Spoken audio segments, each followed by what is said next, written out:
Lovely. So welcome everyone.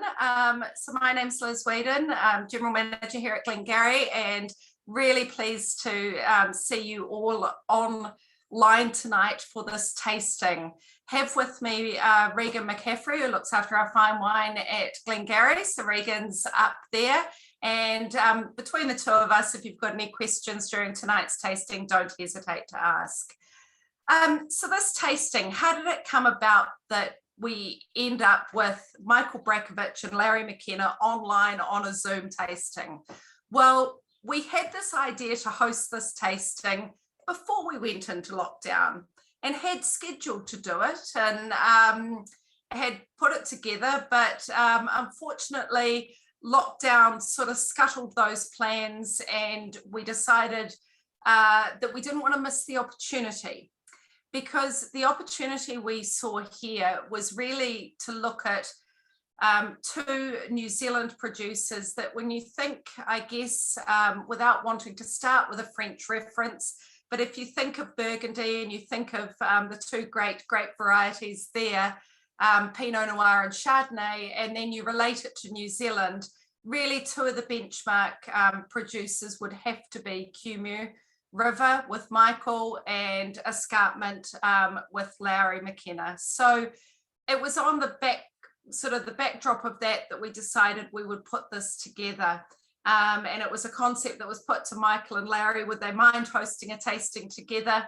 And it seems from already listening to them as we're getting ready tonight, they might enjoy each other's wines. So that was an easy decision. So thank you both very much for agreeing to run this tasting together. And to everyone on the call tonight or in this tasting virtually, thank you also for joining us virtually.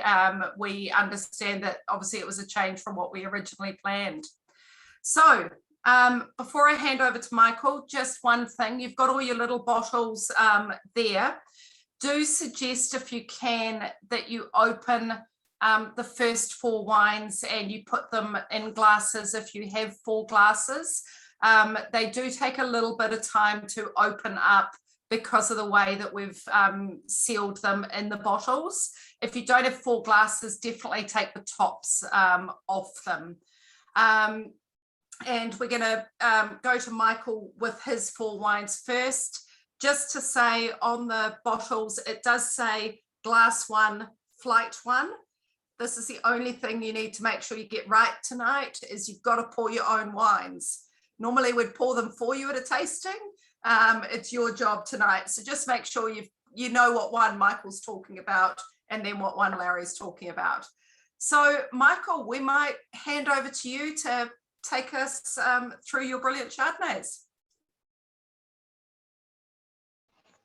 Well, thanks very much, Liz. It's a great pleasure and an honour to be included in this tasting.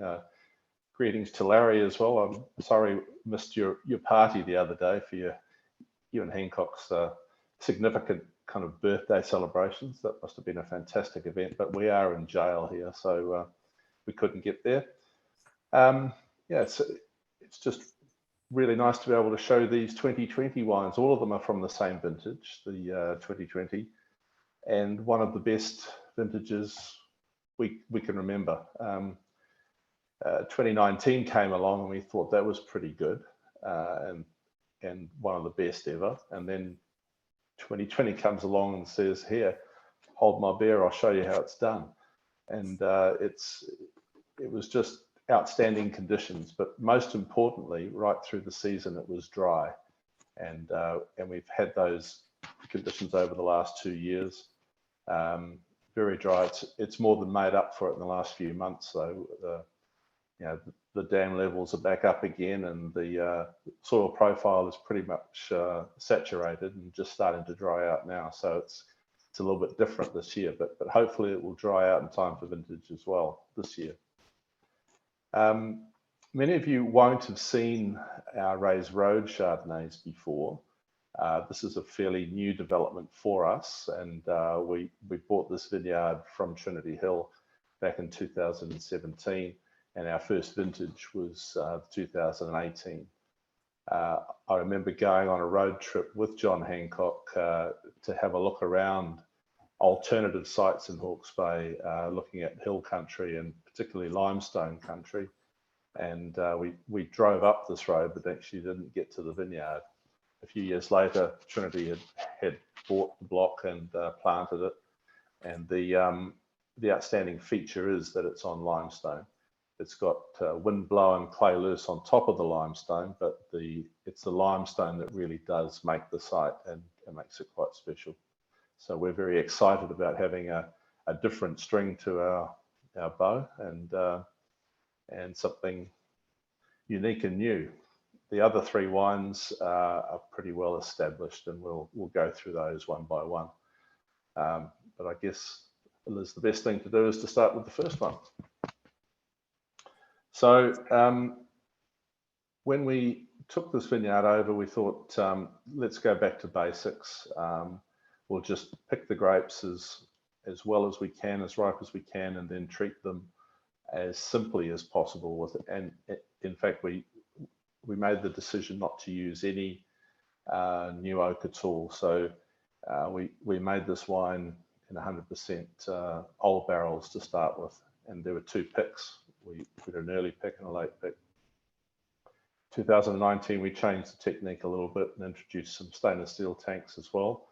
And then by 2020, we'd gone back to predominantly old oak, but some new barrels, because we felt the quality of the fruit justified using a few new barrels, but not too many. So I think if you look at that wine to start with, it's got that, I guess, lifted fruit character, but certainly on the citrus side of things, and it's that limestone chalkiness that comes through and gives you that little edge that introduces the wine. And then when you get it on the palate, not much oak, a bit of texture, but this real kind of weightiness, and then goes right through to a nice mineral finish.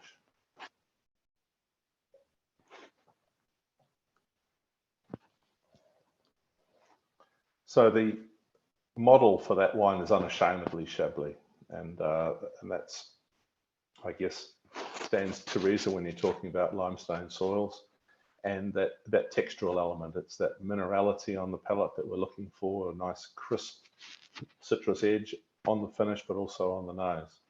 And we are developing the Chardonnay vineyard significantly, in that we've pulled out quite a few vines of the Sauvignon Blanc, which was the dominant variety in the vineyard originally, and replanted with a couple of newer clones of Chardonnay. The existing vineyard was mostly clone 95. This 2020 wine actually has some influence now of the new plantings, which are clone 548 and clone 15. And we are continuing to plant these as well. So there's a bit more richness that, compared to, say, the previous two vintages.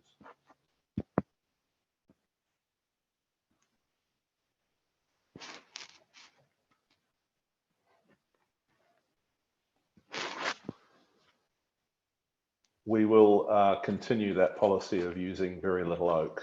The new barrels that we used were good, but I think it's a style of wine that really does rely on those vineyard characters, and oak can get in the way. So the older oak style of wine, and we also didn't use stainless steel tanks in 2020, and we haven't since either, because we don't think they're necessary to really introduce that minerality, that kind of more zing character. Old barrels are perfectly adequate for that. Then we move on to the second wine, which is our Coddington. And Coddington's a vineyard that we now lease from the new owners. It was planted back in the late 90s by Tim and Angela Coddington, who have since moved on. We still call the vineyard Coddington. And the new owners have agreed to allow us to run the vineyard now. We have it on a fairly long-term lease. So we're looking after the vines, but it still delivers the type of characters that we've been expecting from this vineyard for a number of years now. It always gives us the ripest expression of Chardonnay that we get each year. It's much more the peach, yellow flesh peach, and getting into apricot style of Chardonnay. And because of that, we feel it can handle quite a bit of new oak. So it gets about 25% new barrels, but these barrels are particularly toasty. So that particular Cooper, it's Gillet, is pretty heavy-handed with this toasting regime, and so you get a lot more of the caramelized, smoky character coming into it, which seems to match up very well with the peachy notes that you get. As we go through these, Michael, we've just had a question about the size of the vineyard, which I guess was about Rays Road, but maybe as we go through, you can compare the different vineyards in terms of their kind of size and maybe how many bottles you make from each of those. Sure. The total vineyard area at Rays Road is about 25 hectares. It had about a bit over a hectare of Chardonnay, and we've planted quite a bit more. The Rays Road blend is only a few hundred cases currently, but that will increase. As far as the Coddington, Hunting Hill, and Matty's Vineyard, those vineyards have been established for a long time.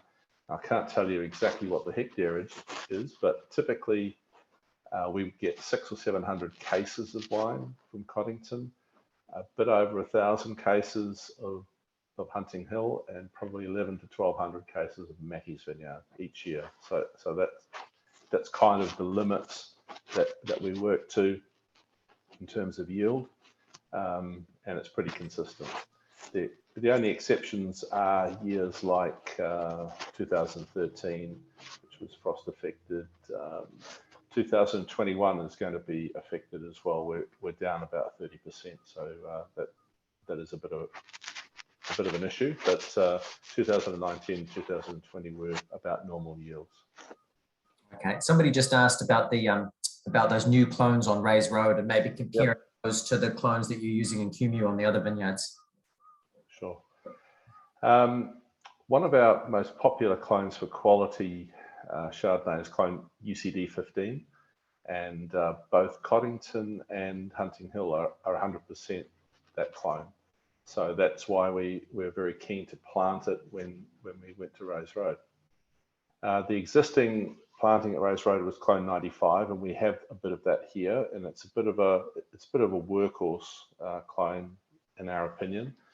So it's good, but it's not as good as a few of the others. And the newer Burgundy clone 548 is a much more aromatic floral noted Chardonnay, and we've planted that, and we have quite a bit of that here in Kumeu, but that all ends up in the estate wine. There's none goes into the single vineyards. And the Matty's Vineyard is 100% Mendoza clone. It's currently the only producing Mendoza that we have, but we have planted a significant quantity of it now down in Hawke's Bay at Rays Road. But significantly, it's a virus-free version of that clone. And Mendoza notoriously has leaf roll virus, which slows its ripening down, keeps the yield down as well. So that's a good balancing act. But when you remove the virus, it doesn't affect the berry set. So we still get hen and chickens, we still get low yield, but it ripens about 2 weeks earlier, and it's easier to ripen. So we're quite excited to see what's going to happen on that limestone vineyard with a clone like Mendoza, and that will happen over the next few years.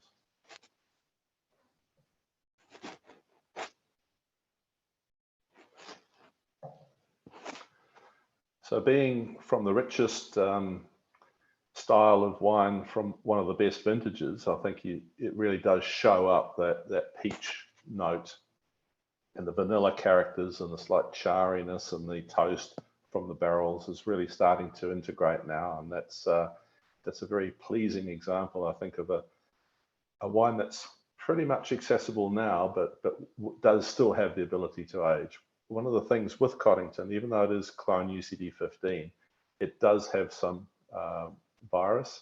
It does get hen and chickens as well, so you get that concentration effect, plus you get some very bright acidity.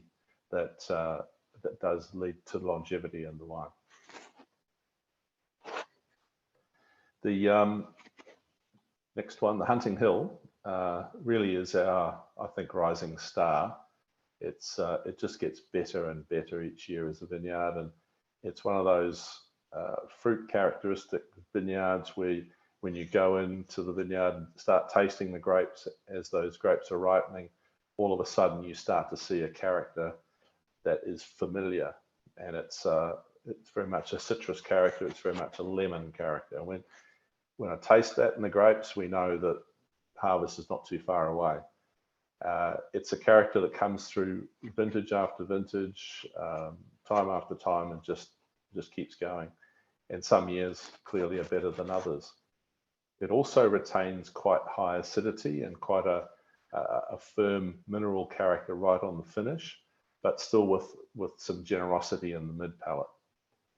And like the Coddington, we use about 25% new oak because we feel it can justify it, but the oak that we use is a much more elegant style. It's just about 100% François Frère, which in some winemakers' opinions, still pretty strong oak, but we always feel we get a nice balance of oak and fruit there, and it doesn't ever dominate that unique fruit characteristic that the vineyard gives us.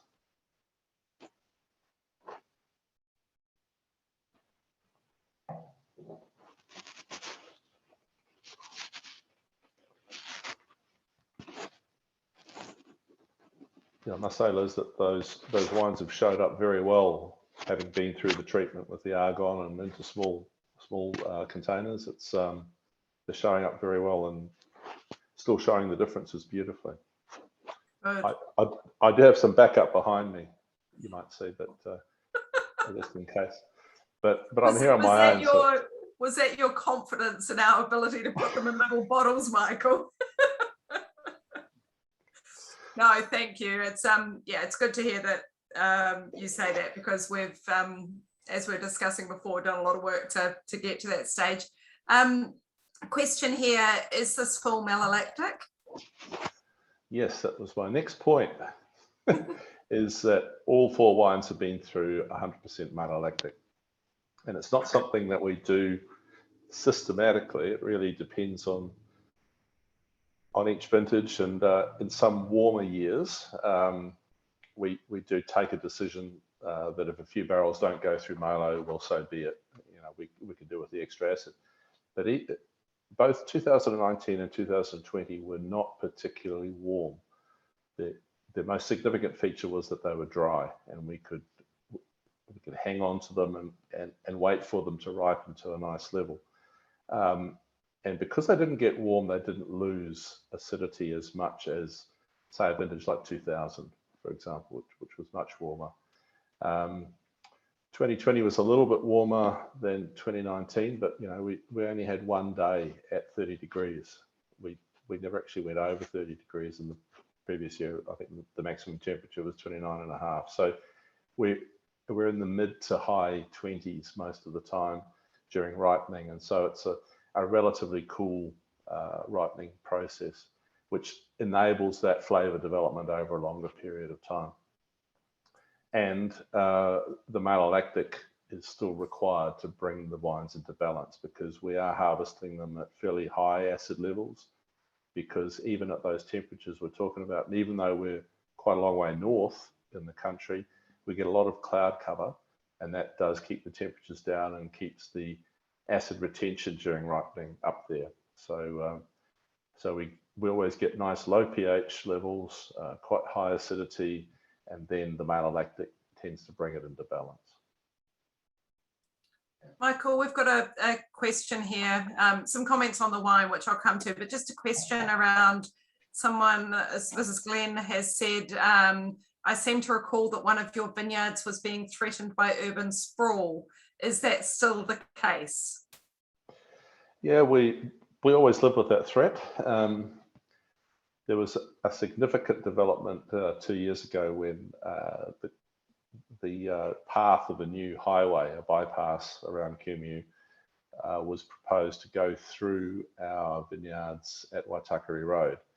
which don't affect any of these vineyards, but they do significantly affect the estate Chardonnay and a big chunk of Pinot Gris as well. So we haven't heard officially back from NZTA about that proposed highway path, but we understand that it's unlikely to go ahead that way. I mean, these things do take a lot of time, and you know, they do focus your thoughts in various directions. But I think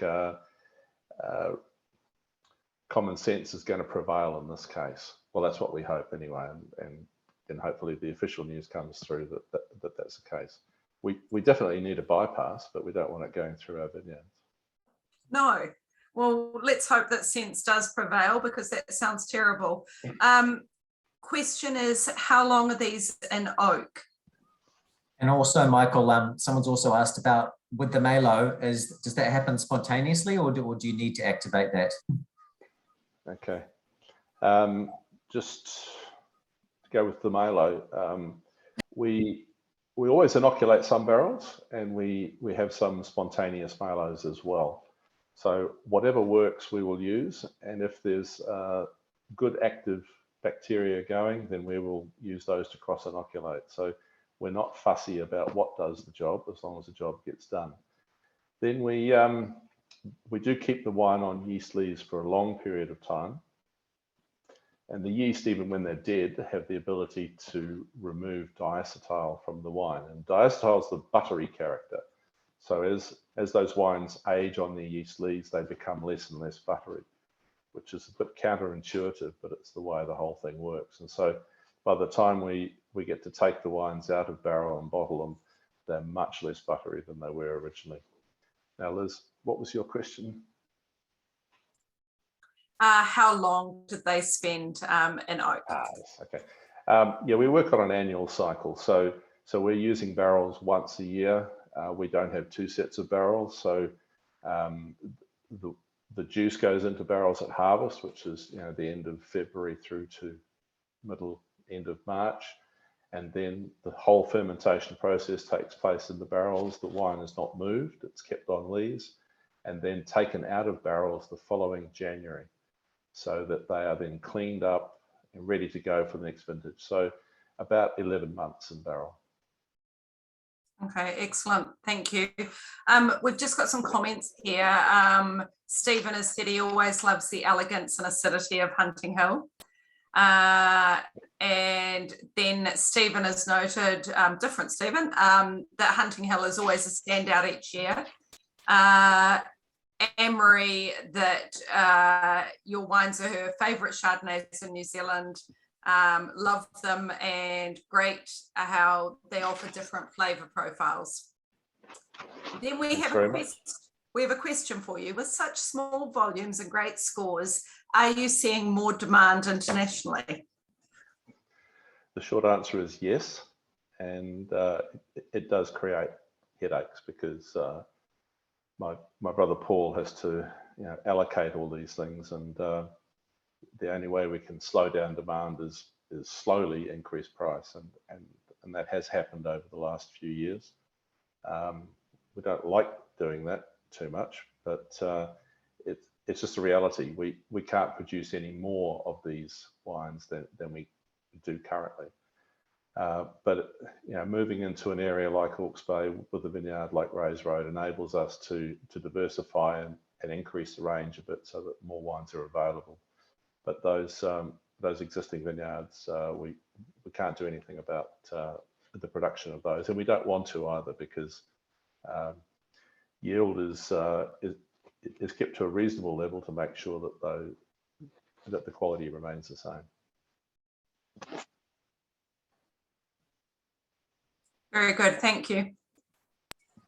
That's also the best way to do it as well, Michael, when you talked about how you don't really want to raise the prices, but you do need to curtail demand a little bit, and that's a true organic price rise due to the quality of the wines, right? Due to demand. It's not just a unilateral, we're going to put this price on it today and it's suddenly, $50 more a bottle or whatever. I mean, that's how all the best wines in the world have built their prices over time and by demand, and the price over time for a quality wine will increase because people see that, and it's great to see that starting to happen with these wines, because I think when you compare them against some of the international comparisons, they are underpriced, so it's unfortunate for us here in New Zealand, but on a worldwide scale, like they deserve to be at those prices.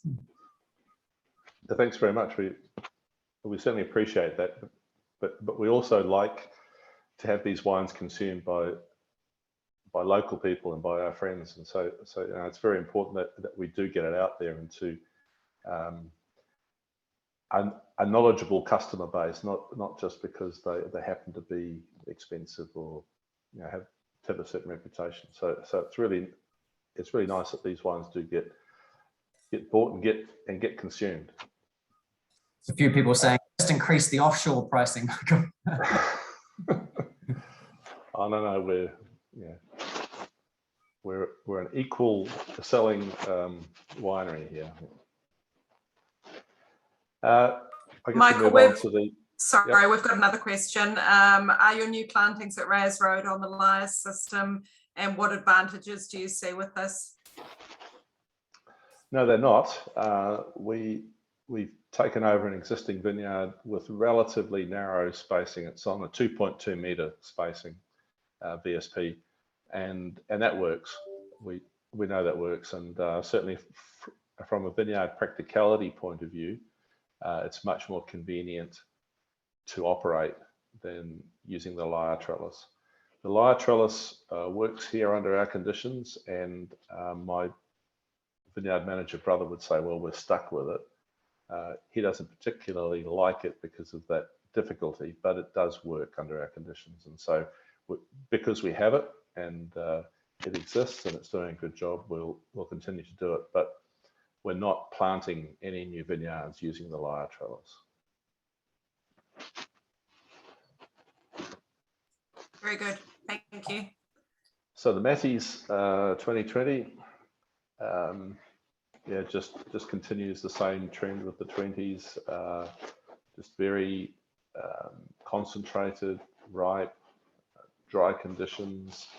The big difference, say, between Hunting Hill and Matty's Vineyard, and they are just about adjacent vineyards, is that Matty's always has more pellet concentration. And part of that is due to the Mendoza clone because of the hen and chickens and the consequent low yield. But there's also a vine age effect, I believe, that these wines have more tannin, they have more texture, and therefore there is something there to develop. Hunting Hill's starting to get a bit of that, but it doesn't quite have that same depth. Whereas the Matties never has the same kind of aromatic lift or impact immediately on the nose that a Hunting Hill, for example, has. It's much more subdued and takes more time to really evolve and show up with its bottle bouquet what it can do over the long term. And it certainly is our longest lived wine.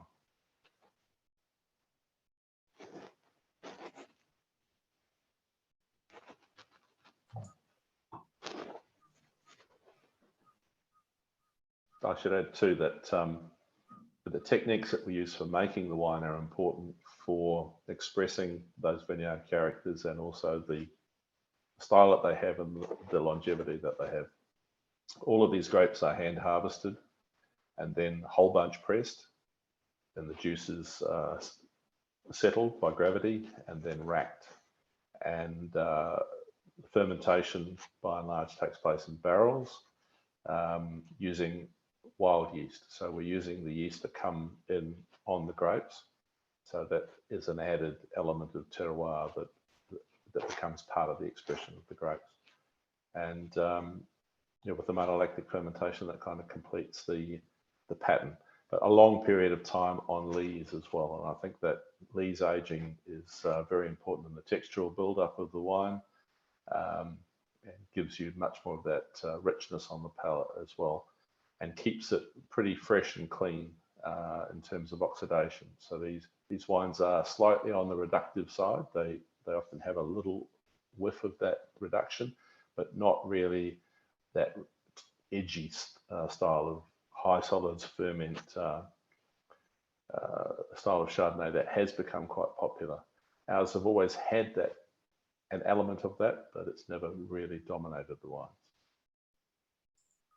So Michael, with Matty's, because those vines are starting to get, of a reasonable age now, how does your plan work with keep going for the next 20 or 30 years? Is it a partial replant as you work, or what are your thoughts around that? Well, for many years in New Zealand, a 30-year-old vineyard was considered to have had its economic life, and in most cases, something better had come along in the meantime, either better clone or better rootstocks or whatever. And so at about 30 years of age, a lot of vineyards get replanted. And we were fully expecting that to happen with this one too, because it's got leaf roll virus. And a few of the vines are failing. And that's another thing that's happening across New Zealand is trunk disease is becoming a big issue. And it really hits home when vineyards are about 30 years old. And again, in most cases, you go, well, we've had an economic life, let's plant something new. But on the other side of it, as these vineyards get to that age, you realize how good they are and that you really do want to preserve them. And so we are taking steps now to mitigate and reduce and prevent trunk disease. We can't do much about the virus, but you mentioned Burgundy earlier. There's an awful lot of virus vineyards in Burgundy that make fantastic wine. So virus is not altogether bad.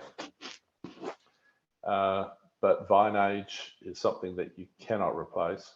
And so we are making a lot of effort to preserve these vineyards and to keep them going as long as possible, to rejuvenate them in whichever way we can by pruning out the bad parts of trunks, or changing our pruning technique actually to try and prevent future trunk disease getting in. And the benefits are huge. A couple of technical questions here, Michael. Someone's asking about, with the estate range, does any of the fruit from these single vineyards, is there any kind of selection where some of that fruit goes into the estate, or is all of the estate from completely separate vineyards? And the other question was someone saying, do you still do batonnage, or have you moved away from the stirring that you used to do? Okay. When we originally had Matty's Vineyard as a single vineyard, that was the first one that we did back in 1993. Yes, a part of the vineyard did go to the estate wine, but subsequently we've moved away from that, and now all of Matty's, all of Hunting Hill go into, and all of Coddington go into those single vineyard wines. Raise Road's an exception because it's new. We make a selection there of the best of the Raise Road to go into that label. Some of the rest goes into our village wine, in fact, and because there's new vineyards coming on all the time, there will be probably more styles come off that vineyard. Sorry, what was the next question? The next one, oh, sorry. Regarding batonnage, yeah. Just regarding batonnage, batonnage, that you used to do a little bit more maybe than you do now. You've moved away from stirring a little bit, someone was asking? Yes, we don't do anywhere near as much as we used to.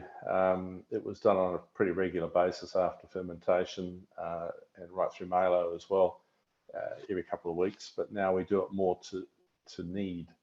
So if we see a problem in the wine, maybe a bit of acetaldehyde showing up, a bit of oxidation, then we'll give it a stir, but much less so than we did in the past. I still think it's a good technique, but it can be overdone. And so we do it when we think the wine needs it. It's not an exact science. It's a bit more of an art. But it is significantly less than what we used to do.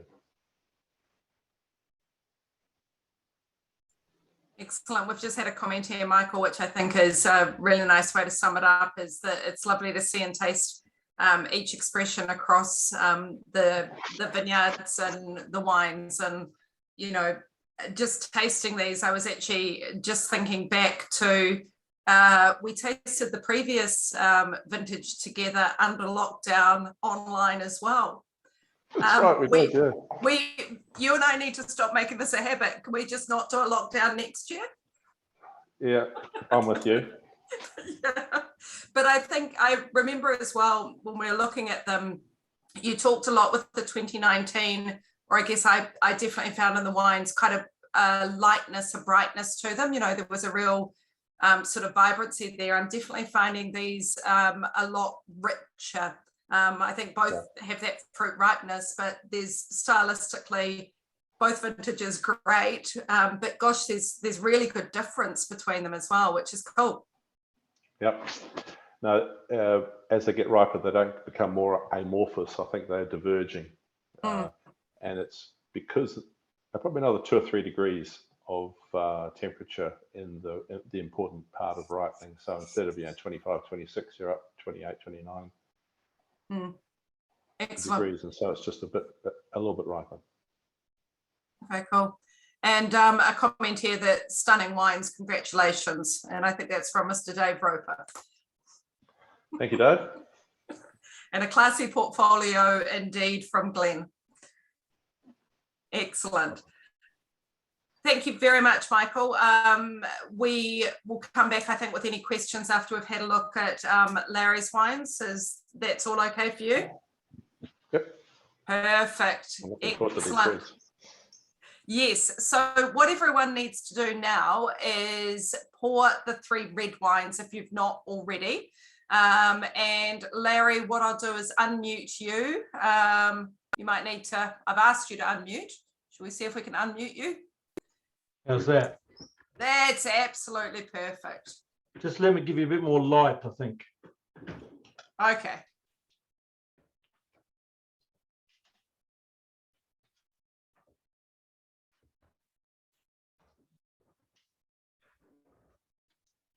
The sun's starting to go down, Liz. That might be a bit better.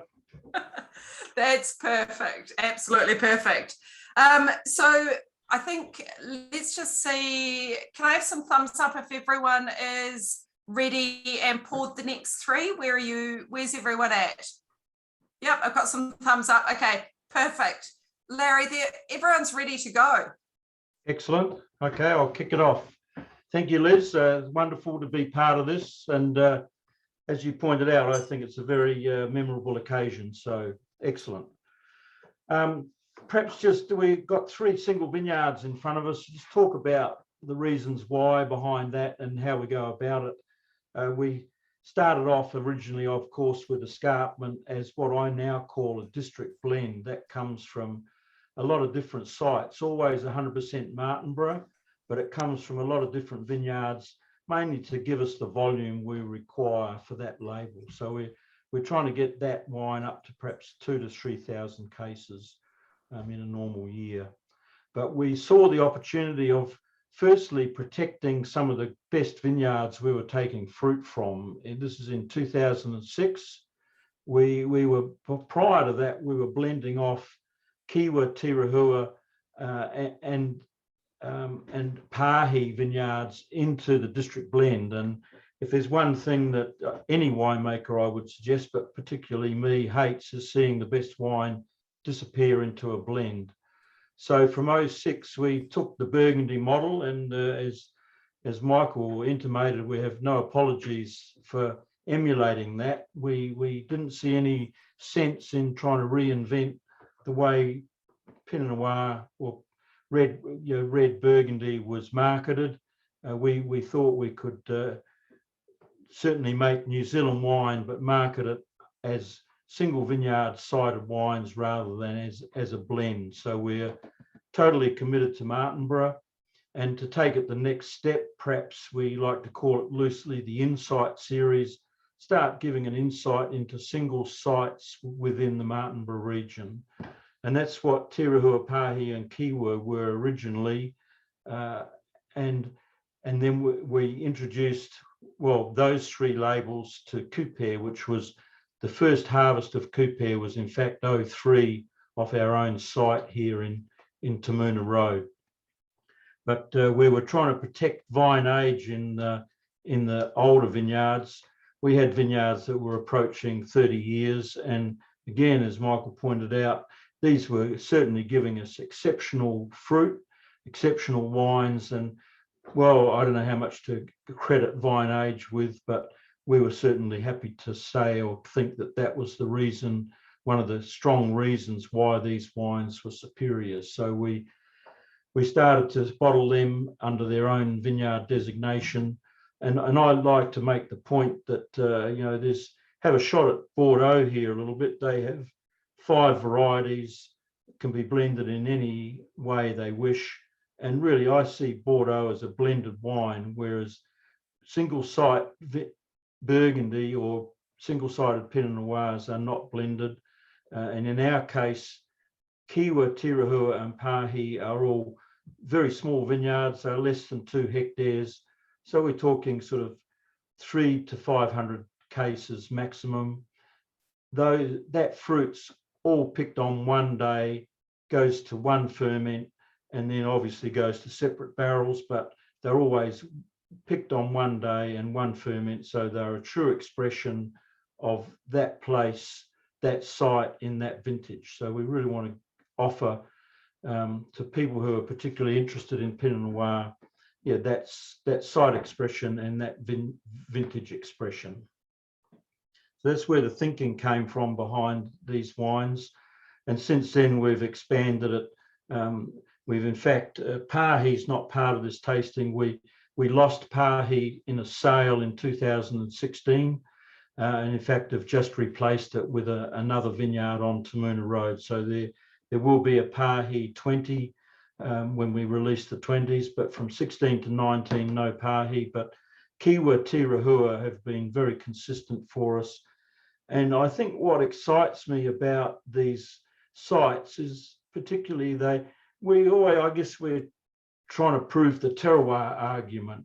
I want the sites to express themselves. I don't want to be the creator of the wine. The wine's created in the vineyard. You've all heard that before, but we want the vineyard to express itself.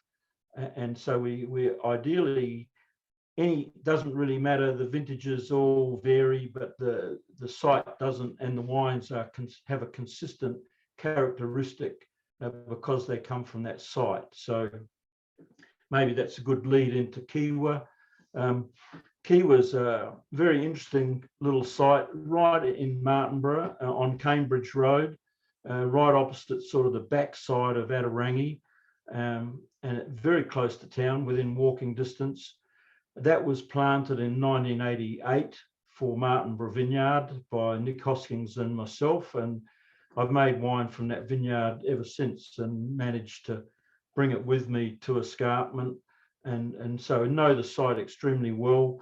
There has been, part of it has been replanted since, but the majority of it, 3/4 of it, is still the original planting. So it always seems to, its terroir, if you like, its characteristic, always seems to give us a savoury edge. It has a savouriness about it, which I think originally we were worried about that. We thought we had to perhaps whip it into shape. But again, sitting back and thinking about it, let it be what it is. And that's exactly, we wanted to let it express itself. And either it was just justifiable and acceptable, or it wasn't. And we decided that it was acceptable. So yeah, rather than blend it away prior to 06, we've bottled it as the Kiwa Vineyard since. So yeah, this is 2016. Great year for this district. I think the best years we've had have been 13, 16, and now perhaps 20. But this is certainly up there in that decade. And this is starting to show a little bit of development now, which I guess, all fairness, it's 5 years old, so it should be getting there. And yeah, it's starting to broaden out a little bit and soften. So.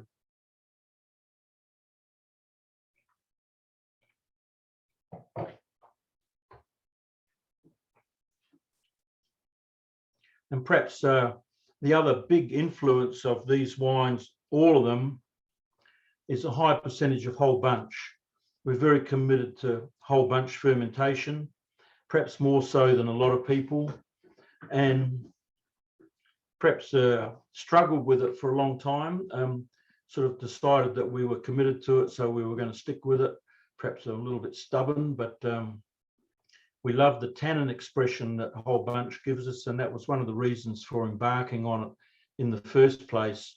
We didn't see their wines without stalk as being structured enough. They didn't have enough backbone. They didn't have enough support, if you like. And so we started to play around with whole bunch in quite high percentages and have stuck with it. And I think as the wine's age, that adds another level of complexity, and it also certainly adds a lot of structure and texture to the wines, a lot of mouthfeel.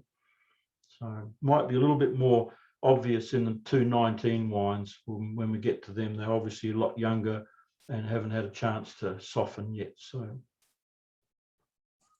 that tannin profile is beautiful, though. I think coming from, especially if you're somebody who drinks a lot of, say, Central Otago Pinot, that's something that you don't see very often, and I think it's something that's often lacking in New Zealand Pinot Noir. Is we've got this beautiful fruit and we've got this beautiful acidity, but there's often not a lot of tannin in the Pinots, and that's something I've always loved about your Pinots, Larry. And you try that and you think, man, I need to have some dinner with that, like it's wine, right? You know, it's not a drink by itself wine. It's something to be enjoyed with dinner, you know, and it's beautiful. And it's just, like I said, it's just starting to show some hints of maturity now. It's awesome on the nose.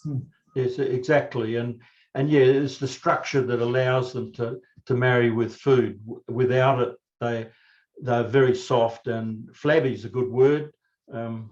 They don't stand up to it. And we're certainly trying to make wine. We're not making aperitifs, so we're not making by the glass. This is wine to be consumed with the best bit of red meat in the house. Yeah. So Larry, just a couple of questions we've got here. So the alcohol percentage a bit lower on this, and the question is, are you picking this site earlier given the ABV? And just a note, there's quite a few people who are happy to drink this by itself. Good on them, go for it. A little practice, that's all it needs. But yes, no, alcohol is a good question. We've had enough feedback from the knowledgeable that our Pinot Noirs particularly have been picked too late. They didn't need the level of overt fruit characters. They didn't need the level of overt colour, and they certainly didn't need alcohols over 14. And I'd like to perhaps sing the praises a little bit of organic viticulture, but also vine aged, and those two things, and it's very hard to separate which one's having the most influence, but I'll give both of them some credit. That vine age and organic viticulture is giving us an opportunity to pick at lower potential alcohols, lower Brix levels, higher natural acidities, and still get ripe fruit. So there's the trick. And I think the greatest wines are ripe, but they're not overt in alcohol, and they're not overt in fruit characters because they've been left on the vine too long. So we're taking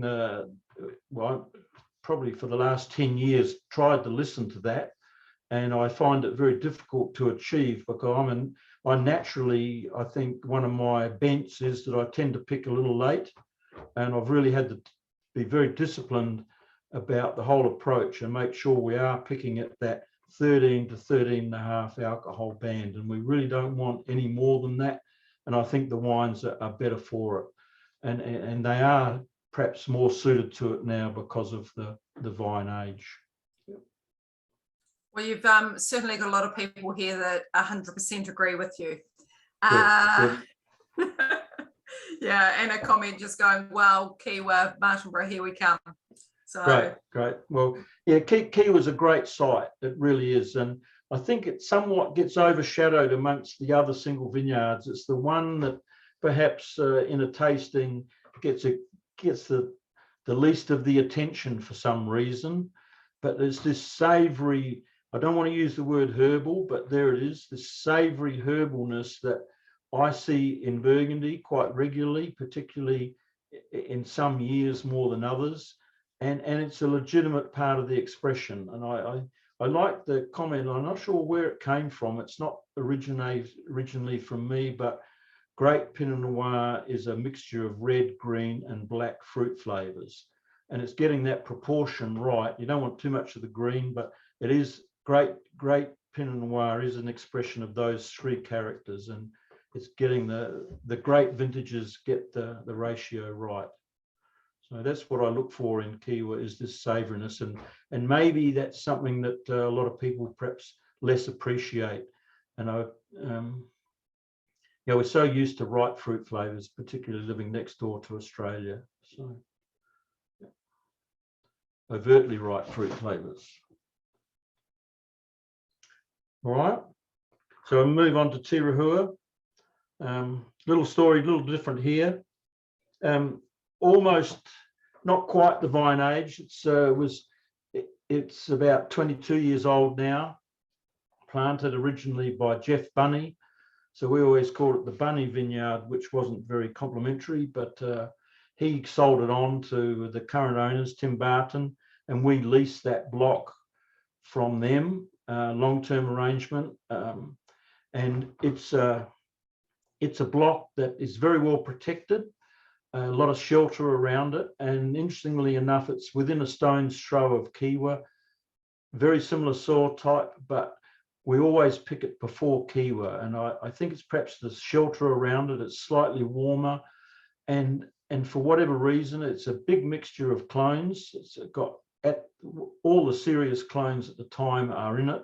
So it's a bit of a mixture, but it tends to give us a little bit more black fruit always. It doesn't matter what the vintage is like. A little bit more overt fruit expression, and dare I say it, a little bit more New Worldish.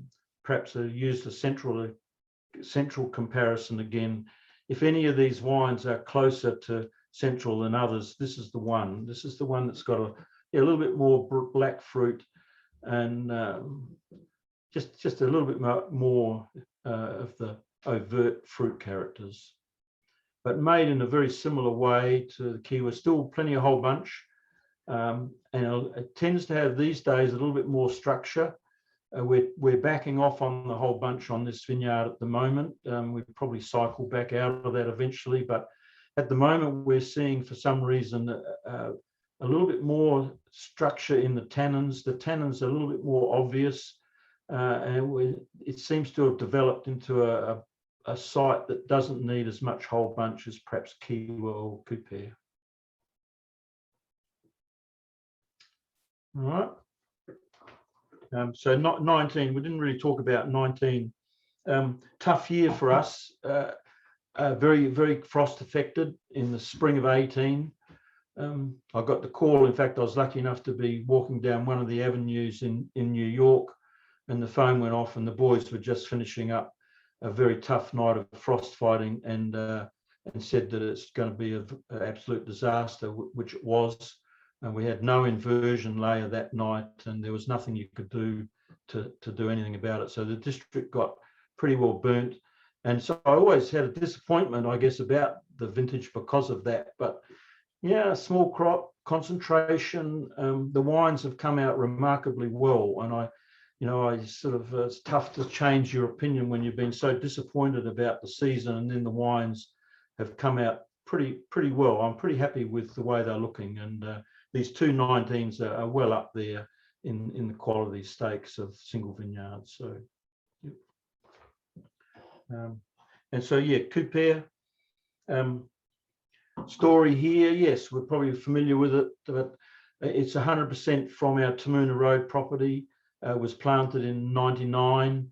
And I guess the thing about this particular piece of vineyard, it was the concept from the ground up that I like. We didn't inherit a block and then say, well, this is looking pretty good, we'll turn it into single vineyard. We planted this with a lot of the influence and experience from the trips to Burgundy and to the old world, and seeing what other people were doing. I particularly should reference Gary Farr in Geelong in Victoria, a very dear friend. He's very, very familiar with high density vineyards. And so he was part of the influence, but it was Burgundy really. And so we planted 3 hectares. When we started planting Tamuna Road, we planted 3 hectares as what we would regard as high density, These days, perhaps not quite so much, but 7,000 vines per hectare then. Most of Burgundy's perhaps around 10 to 12,000 vines per hectare. The closest we could get with the machinery we had at the time was 7,000. And that's probably enough, really. These days we have put a lot of energy, a lot of handwork into these high density vineyards, but I think are always rewarded with fruit that's exceptionally characterful. It's just got another level of character that we don't see in other blocks. Could be partly Tamuna Road. It's partly perhaps the clone. It's able, but I credit a lot of it is to the high density planting, and a lot of vines with not so much fruit on them. And I think what the terroir characteristic here, what stands out for this wine, particularly year in, year out, is a level of floralness that I like to sort of joke a little bit, just call it Tamuna Road perfume, maybe stretching it, but it's certainly got a floralness that we don't see from other vineyards anywhere in Martinborough. And that really attracts me. That's something that I certainly look for in high quality Pinot Noir. It has to have some floral elements. But again, still plenty of whole bunch here, 70% whole bunch, and plenty of new oak. But again, it absorbs it. So Larry, just got a couple of questions here. I must say the wines are looking fantastic, and loved your analogy of the different colours of fruit and different components that make great wines. Agree. The questions are, the first one, nice technical one for you. Is the whole bunch component a part of the ferment, i.e. 50%, or do you have some destemmed ferments and the others 100% whole bunch and then blend? So how do you handle your whole bunch, basically? Yeah,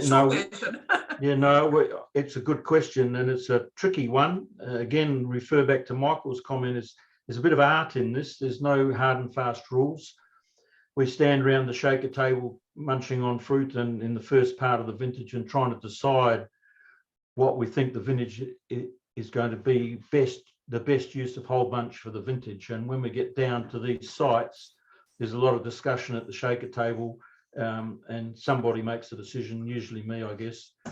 Have a meeting and I make a decision, but it is certainly all we decide on what the ferment's going to be. Even if it's more than one tank, they'll both be handled the same way. So invariably, for example, 50% whole bunch, 60, 70% whole bunch. My way of doing it is put a little bit of the stemmed fruit on the bottom and then sandwich the whole bunch in the middle of the tank, and then cover it again with the stemmed fruit, really just to protect it. And so yeah, the ferments, the decisions made before they go to the fermenter. Okay. Right. Thank you. I hope that certainly I thought was a very good answer and covered it well. So I hope that answered your question there, Dave. The next sort of comment was around the fact that, particularly the second one we looked at there had a great spine to it and should age well. What do you think would be sort of the aging there? Yep, 10 plus years. I'm quite happy to say that these days. Decent. If a wine goes to a single vineyard label for us, we believe it's a quality enough to go to that label, and they live at least 10 years. And if you enjoy perhaps a mature older Pinot Noirs, you could probably wait 20 if you really wanted to. But 10 are coming into their own from my point of view. They do age successfully. Yeah. Very good. And with the different sites, do you use barrels from different coopers? Yes, we started off like that and got lost in the mist a little bit. Huey was fantastic. Hugh Kinch took over the winemaking from me about 10 years ago, really, and he adhered to the program. But the program's gone out the door a little bit with the changes with Torbrick and another winemaker, Tim. He's having his approach to it, and I keep trying to push it in that direction, that we have certain barrels for certain vintages. But yeah, we've lost our way there, to be honest, and we're trying to rethink that We certainly had a very clear picture of always what Kupe was. A couple of the Coopers we were using, we sort of changed our minds about as well, which didn't help.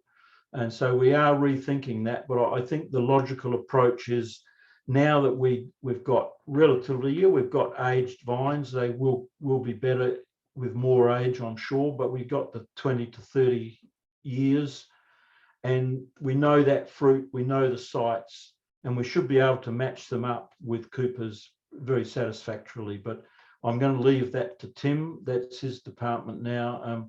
I'll poke my nose in and give my opinion, but he'll make the final decision. So, cool. Very good, thank you. And just, I think you mentioned it just there, but there's perhaps some people in the tasting, just to clarify your reference to tall brick. So do you want to? Yep. Two years ago, we were purchased by Tall Brick Vintners, Barossa Valley Shiraz specialists. So we're now wholly owned by Tall Brick, and it's been a big change for me personally, absolutely, and it's a big change for the business. But I have to say that they're making some very intelligent decisions, ones that I wouldn't have necessarily made. But the other part of it is, I believe we might finally become profitable. So, they're running a very tight business. They know how to run a business. They know how to run their own distribution company in Australia, and that's the trick for them. They're taking our wines into Australia through their own distribution company, and you're really clipping the ticket twice, and you understand that, Liz. So yeah, smart move on their part, and I see us as the cool climate arm of Tall Brick. They are obviously 100% Barossa Valley, Shiraz, all the Rhone varieties, red and white.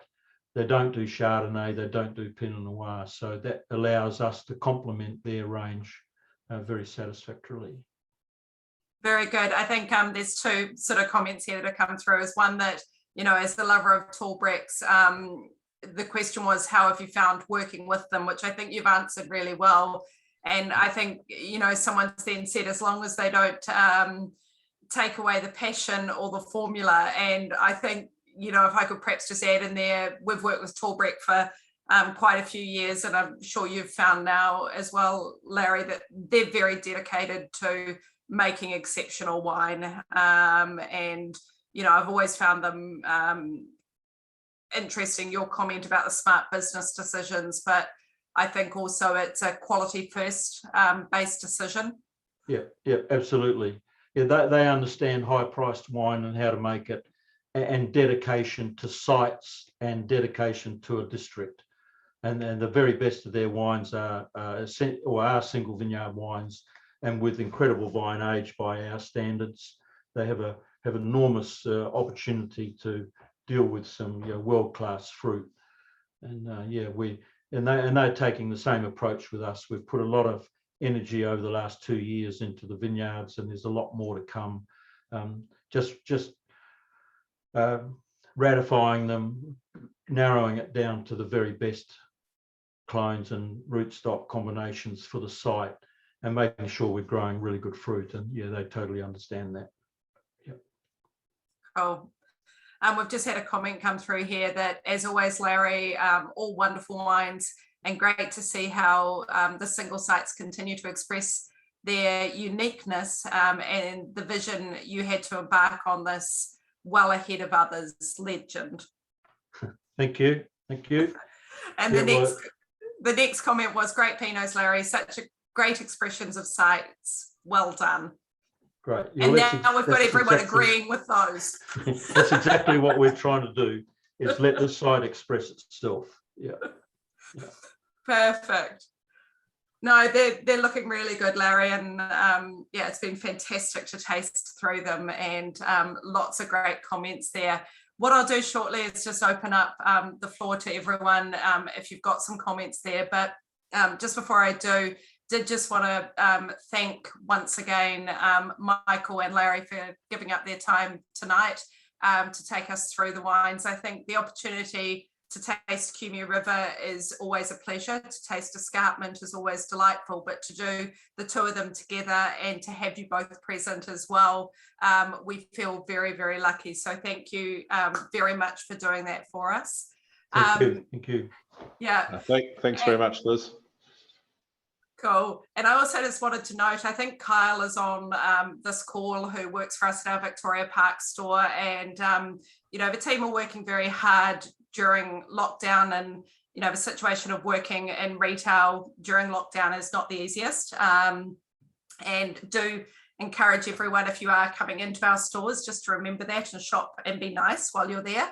But Kyle is the one that put all of the bottles together and filled all 90 people on this tastings bottles, and I think he's done a superb job. So just a big thank you there, Kyle. Yeah, Kyle. Yeah, well done. Yeah, he's done a really good job. And the other note is just the wines that we've tasted tonight are actually all up on our website now. I do have a little list of the stock here, and do know that we've got some of everything, but if you all bought it, we will have none of everything. So we've got a little bit more available from the distributor here. So the team just sent me a note saying the best approach is first in, best dressed, and if we have to allocate them, we will. So we'll take that approach. So on that, just want to say once again, thank you. And if I will stop the recording now, and if you'd